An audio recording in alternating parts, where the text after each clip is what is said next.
Fundación Libertad y Desarrollo presenta Razón de Estado con Dionisio Gutiérrez.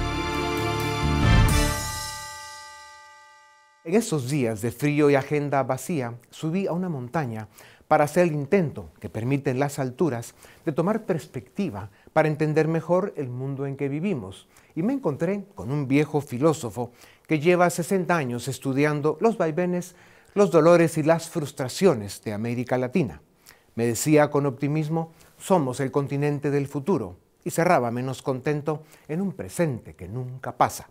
Me hizo prometer que daría un grito de alerta sobre los males que vive un gran país de nuestra América, en el que un grupo de rufianes secuestró el sistema de justicia y me pidió que a los secuestradores les dijera: Guatemala no merece y no tiene por qué aguantar que una banda de delincuentes arrogantes con poder como ustedes ocupe posiciones importantes en instituciones fundamentales del Estado, como las fiscalías y las cortes, desde donde fiscales pistoleros y jueces deshonestos compran, venden y prostituyen la justicia.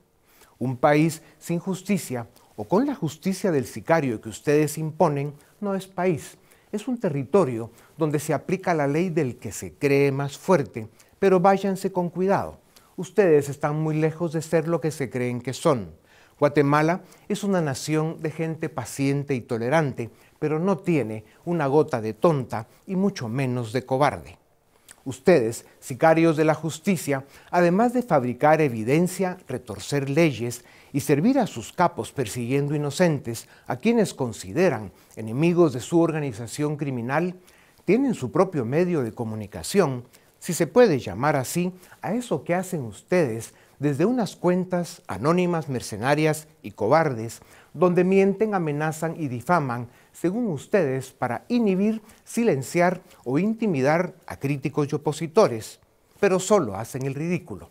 No les falta nada. Ustedes son los peones y los alfiles de las mafias que ensamblan estados criminales. Y remata el maestro, pero no llegarán lejos porque nunca llegan a ningún sitio quienes se comportan como ellos. Si les queda un poco de dignidad, váyanse. Si les queda un poco de vergüenza, renuncien. Esto es lo que Guatemala demanda. Esto es lo que su pueblo exige desde que ustedes, además de haber secuestrado el sistema de justicia, pretendieron también robarse nuestra democracia.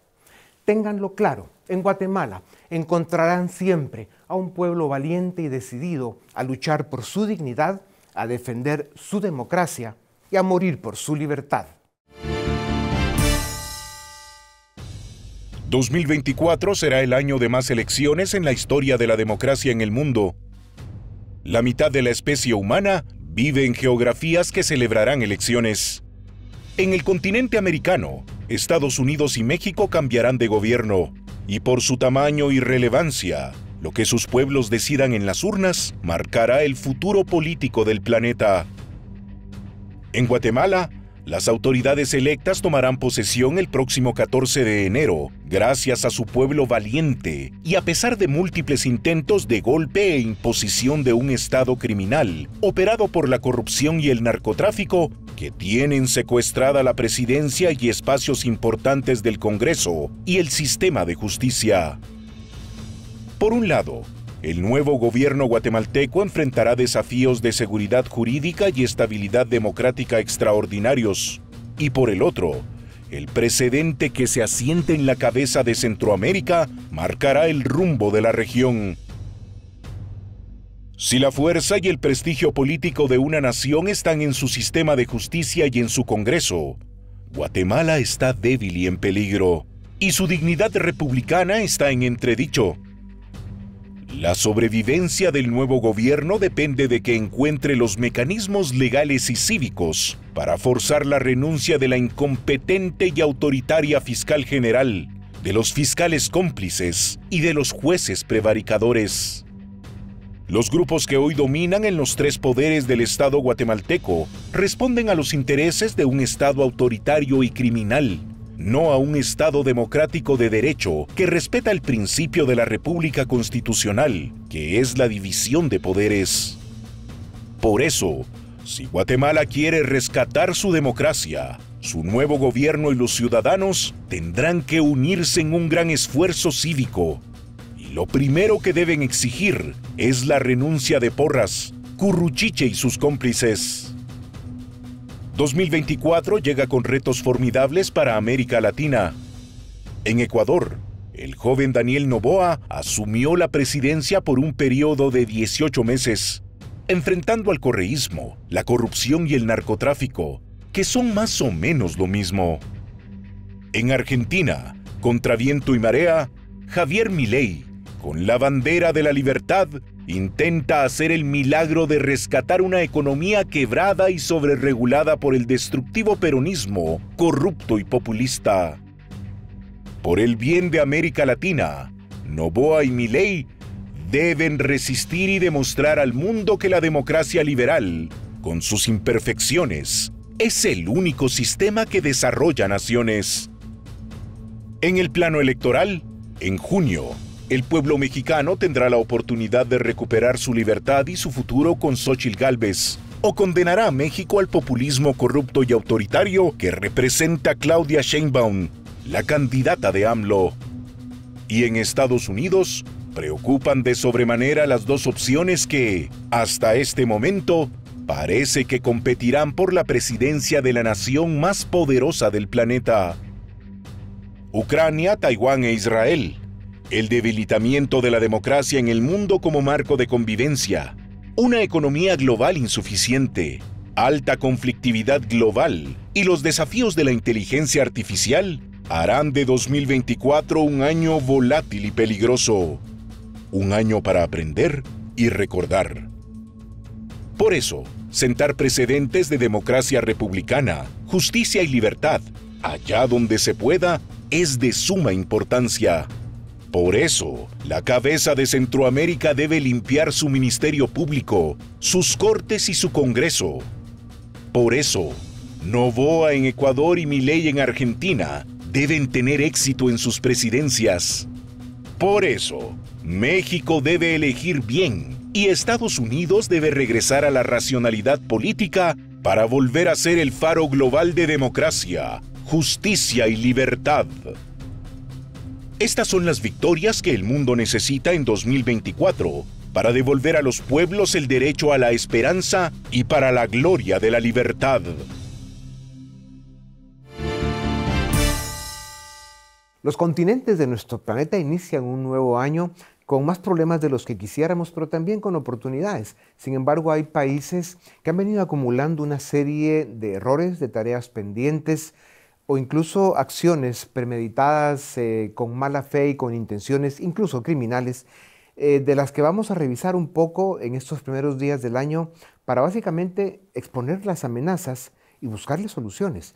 Para esto tengo el gusto de presentarles a Jorge Martín Frías. Él es consultor, analista, director de la Fundación Disenso en España, que es una fundación muy cercana al partido Vox, uno de los grandes partidos de España y de Europa. Jorge, bienvenido a Razón de Estado. Muchas gracias, Dionisio. Mira, ¿cómo ves Iberoamérica en estos inicios, primeros días, apenas empezando el 2024, cuando venimos de un 2023 que nos deja un saldo, excepto un caso como el de Argentina y algún otro, muy negativo? Lo veo a pesar de todo con esperanza, porque la victoria de Javier Milei y la lección que han dado todos los argentinos y el propio Javier Milei y también lo que era el partido de Mauricio Macri y Patricia Bullrich, esa respuesta en la cual han puesto primero los intereses de la patria frente al interés partidista, creo que es una lección no solo para todos los países de Iberoamérica, sino también para los de España.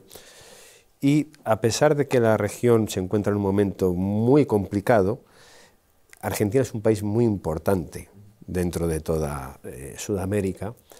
También está, a pesar de que ganó el rechazo en el plebiscito chileno, también, sin embargo, es una buena señal, porque en el fondo la Constitución chilena goza de muy buena salud, porque ha habido ya 2 plebiscitos y los 2 han dicho que no. Que dicen que es la Constitución Pinochet-Lagos, que al Efectivamente, final porque hizo la reforma Lagos. no está mal. No está mal. Y también lo que transmite es que ya los chilenos lo que quieren es que los políticos se pongan a crear prosperidad, a generar seguridad, que es un tema muy importante, que está empezando a tener un problema serio y severo Chile, que era un problema que antes no estaba. Y entonces yo lo veo todo con esperanza. Es verdad que en la región hay bastante inestabilidad, el narcotráfico y el crimen campan a sus anchas, hay determinadas organizaciones como el Foro de Sao Paulo y Grupo de Puebla que colaboran abiertamente con el narcotráfico y a los cuales dan soporte a algunos gobiernos o a algunos líderes, y eso siempre hay que verlo con bastante preocupación porque la capacidad, bueno, Chile en 2019, esos incendios sí, son empezaron. brutales. Jorge, cuando hablas de Argentina, hay que ponerle atención a lo que hizo el peronismo durante 40, 50 años, que fue básicamente quebrar el país, pero en lo que lo iban quebrando fueron construyendo una masa de votantes que les permitía ganar a través de las distintas elecciones, que las tenían, pero eran elecciones muy amañadas porque el presupuesto nacional, los ahorros del país, la riqueza del país, luego el endeudamiento y luego la emisión monetaria sirvieron precisamente para construir pues, una masa de votantes dependientes del Estado y por eso votaban por ellos, pero quebraron el país. Es lo mismo que está haciendo López Obrador en México, de alguna manera Lula en Brasil y Pedro Sánchez en España. ¿Cómo se enfrenta a esto en América Latina? Es muy peligroso. Es verdad que es muy interesante y sobre todo España debe mirar bastante hacia Argentina y Iberoamérica para saber cómo ir actuando. Vayamos por partes. El caso de Argentina, evidentemente, el peronismo y el kirchnerismo ha destrozado absolutamente todo. Y Milei recibe un país quebrado. Yo estoy convencido de que Milei va a acertar y va a ser un referente de que, además, yendo con convicciones, se puede gobernar mejor, sacar a los países de la pobreza, crear prosperidad y, sobre todo, que gobierne la libertad. Ha tomado buenas decisiones. Una de ellas fue no enviar embajadores a Cuba, Nicaragua y a Venezuela. Eso es muy respetable. Eso es muy respetable. Quitó también lo que llaman allí pauta, subvenciones a los medios de comunicación, que tenían más de 40.000 millones de pesos. Como saben, disminuyó los ministerios, la Secretaría de Estado, y acaba de sacar una ley de desregularización total. Y luego, respecto de lo que decías de España, España se está iberoamericanizando en el peor de los sentidos. ¿Es una tragedia? Es una tragedia total. España está tomando una deriva en la cual está empezando a haber un proceso constituyente. Lo que pasa es que no es un proceso constituyente como estamos acostumbrados en la región, que va a través de asambleas. Claro, y populista. Y populista. Sí. Pero España, a través de, como se sabe, de la aprobación de la ley de amnistía, que luego irá al Tribunal Constitucional, que es un tribunal constitucional que está controlado por el PSOE, el Tribunal Constitucional, ojalá no, pero va a hacer de intérprete de la Constitución, y si le da carácter de constitucionalidad, allí estará teniendo lugar un proceso constituyente. Jorge, si tuviéramos que prepararnos para escenarios muy negativos en un mundo con una economía global insuficiente, la política no está funcionando, los buenos son pocos y excepciones, y luego los pueblos no hemos aprendido a votar. Estamos con demasiada frecuencia votando a los peores, que muchas de las veces son los menos malos de lo que se presentan a los procesos electorales. ¿Cómo se corrige esa cultura, ese ciclo, esta desgracia? Bueno, yo en primer lugar creo que teniendo buenas élites. Todo lo que está pasando en la región, en Europa, está unido a que tenemos unas élites malas, con perdón, que no están a la altura ni están transmitiendo, no están haciendo el papel que le corresponde a una élite, por decirlo de algún modo. Por otro lugar, evidentemente, exigir mucho más a los políticos. Claro, porque al final la realidad sigue siendo de que el mundo, y especialmente Iberoamérica, tenemos muchos problemas sociales y económicos, pero nuestro verdadero problema es político, no hemos aprendido a gobernarnos. Y parece que eso toma mucho tiempo. Bueno, pero si sirve de consuelo, España tampoco parece que nos estemos gobernando muy bien. Y lo que demuestra sobre todo es que hay que proteger las instituciones. Sí. Claro. Y cuando hablas de las instituciones, Jorge, y vemos lo que ha venido sucediendo de México a la Argentina, que ahora Milei lo va a recuperar, pero México, Guatemala, por supuesto, las dictaduras, que son eso, dictaduras atroces y criminales, pero vemos algunos países, Guatemala ha venido sufriendo esto de una manera absolutamente brutal, donde lo que hace el narcotráfico, el crimen organizado desde las instituciones del Estado, es que cuando cooptan o secuestran el sistema de justicia, ese es el final de la democracia, ¿no? Es que eso es lo que está pasando ahora mismo, insisto, a nivel mundial. Por un lado, es verdad que los que cooptan pueden ser del crimen organizado o del narcotráfico, pero en otras ocasiones a veces son partidos que cooptan las instituciones y las ponen a sus servicios partidistas. Y eso lo que hace es que destroza totalmente las instituciones, genera una desconfianza brutal y además pone a los ciudadanos ante un dilema. Claro. Porque a veces quien hace la ley puede estar haciendo una ley injusta. Sí, o incluso cuando hacen la ley también hacen la trampa, ¿no? Pues Jorge, precisamente por eso Iberoamérica necesita una fundación disenso potente, fuerte, con capacidad para ser parte importante de la solución. Mucha suerte en esas batallas, Jorge. Gracias. Hasta siempre con ustedes. Volvemos en un momento para continuar con Razón de Estado.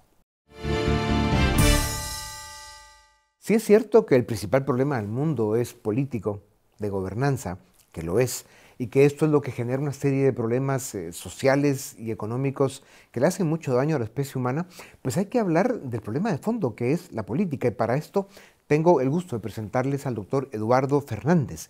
Él es consultor, analista, profesor universitario. Hace unos días, semanas, ya nos contará él, asumió la posición de decano. De la Universidad de las Hespérides, decano de posgrado. Así es. Un nuevo proyecto. Y ese nuevo proyecto le va a dar muchas sorpresas a Iberoamérica. Doctor Fernández, bienvenido a Razón de Estado. Muchas gracias, Dionisio, siempre un placer. Tú, además de ser un gran catedrático, el más querido por sus alumnos siempre allá donde esté, tienes una concepción de la política y de cómo ésta funciona en el mundo y especialmente en Iberoamérica muy potente. ¿Qué hacemos los iberoamericanos para mejorar la forma en que nos gobernamos?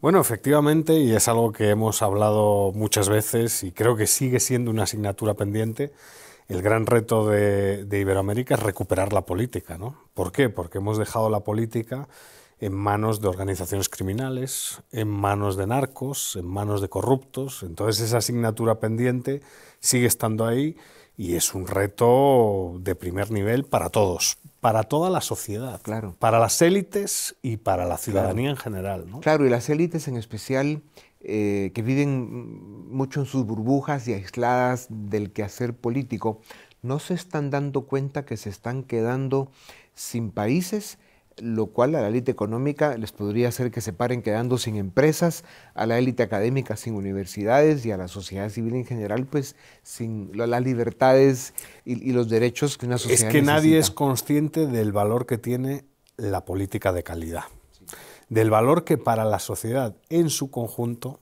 élites, no élites, tienen la política de calidad. Y es cierto que las élites muchas veces han pensado a corto plazo, han salvado el partido a corto plazo y eso ha tenido, pues, en algunas situaciones costes muy elevados y generado situaciones muy dramáticas, que en América Latina lo hemos visto en un gran número de países, claro, desafortunadamente. Cuando hablabas el impacto que cada vez más tiene la corrupción y el narcotráfico, el crimen organizado, en la política, en los estados y en las instituciones, está el tema de los sistemas de justicia, ¿no? Que es una especie del golpe final que dan los estados criminales.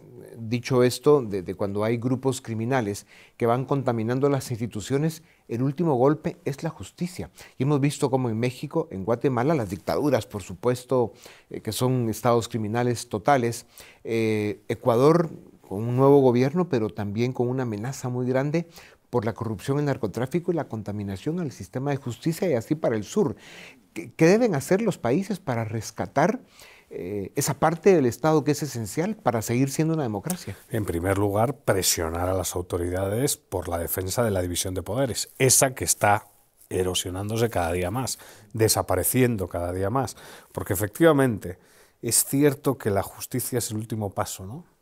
Han descubierto que el golpe de estilo tradicional no tiene sentido, es excesivamente costoso y es mejor cooptar y capturar el Estado aprovechando las elecciones y luego ir progresivamente infiltrando todas las instituciones. La ciudadanía y sobre todo ciertas organizaciones de la sociedad civil deben de estar muy activas a la hora de movilizar y a la hora de denunciar con datos y obviamente con rigor y seriedad pues ese proceso de captura y cooptación. Y yo creo que en algunas realidades nacionales se está haciendo. El problema es que, claro, el adversario con el que se enfrentan las organizaciones de la sociedad civil y la buena política, digamos, pues no tiene escrúpulos. Sí. Y luchar contra esas mafias es altamente costoso. Doctor, aunque no querramos, cuando tú y yo nos sentamos a conversar, siempre le damos vuelta a un mismo tema, que es la plataforma académica necesaria para Iberoamérica, que podría unir a la sociedad, desde la academia, a los partidos políticos, ¿no? La formación de una nueva generación de tecnócratas, de dirigentes, de hombres y mujeres que sean capaces de gobernarnos mejor. ¿Cuándo se va a hacer realidad ese sueño que compartimos? Pues es un sueño que compartimos desde hace más de una década, Dionisio. Sí. En mi caso, por lo menos, que es los años que llevamos de relación. Y la verdad sigue siendo una asignatura pendiente, ¿no? Recuperar la política, dignificar la política. Y muchas veces la gente dice, ¿y eso en qué se traduce? Bueno, se traduce en saber entender qué es una democracia, en definir qué es democracia. Los comunistas dicen que la democracia es un concepto en disputa, ¿no? Los antisistema dicen que la democracia es un concepto en disputa. Habrá que proponer una alternativa, habrá que tener claro qué significa la división de poderes, qué representa y cuál es el valor del Estado de Derecho. Y todas las élites que participan activamente en política, independientemente de los partidos, deberían de tener claro que para que una democracia liberal funcione correctamente, pues hay unos principios que hay que respetar y de los cuales no hay que salirse, ¿no? Claro. Y muchas veces eso solo se consigue a través de la formación. Y cuando dices democracia liberal, la gente olvida que se insiste sobre ese gran concepto, porque es el sistema que funciona, que ha dado resultados, que por ejemplo le permitió a los segundos 50 años del siglo pasado ser el ciclo de la historia considerado el mejor. Y ese se acabó. El ciclo que estamos pasando ahora, en este siglo XXI, está cada vez más complicado. Y por eso rescatar la política no solo es una cuestión esencial, sino de sobrevivencia. ¿Sí o no? Sí, es una cuestión de supervivencia. Es una cuestión, otra vez, también de recuperar la dignidad, ¿no? Porque, efectivamente, la segunda mitad del siglo XX fue una época de desarrollo, ¿no? De prosperidad para muchos, ¿no? Sí. Sobre todo aquellos que formaron parte de democracias liberales funcionales, ¿no? Ese modelo que ha entrado en crisis, pues hay que volver a recuperarlo. Esa es la conclusión, ¿no? Hay que volver a recuperar los valores que sirvieron de cimientos al mismo y el espíritu que impregnaba las sociedades que formaban parte de ese modelo, que también aquí tenemos todos parte de culpa, ¿no? Y hemos hablado de las élites, pero también la ciudadanía tiene parte de culpa siendo víctima de discursos demasiado demagógicos, etcétera, ¿no? Pues doctor Fernández, qué bueno para Iberoamérica que cuenta contigo desde tribunas como esta y desde la cátedra. Un saludo, Dionisio. Gracias, doctor. A ustedes también gracias por estar con nosotros una vez más. Esto es Razón de Estado.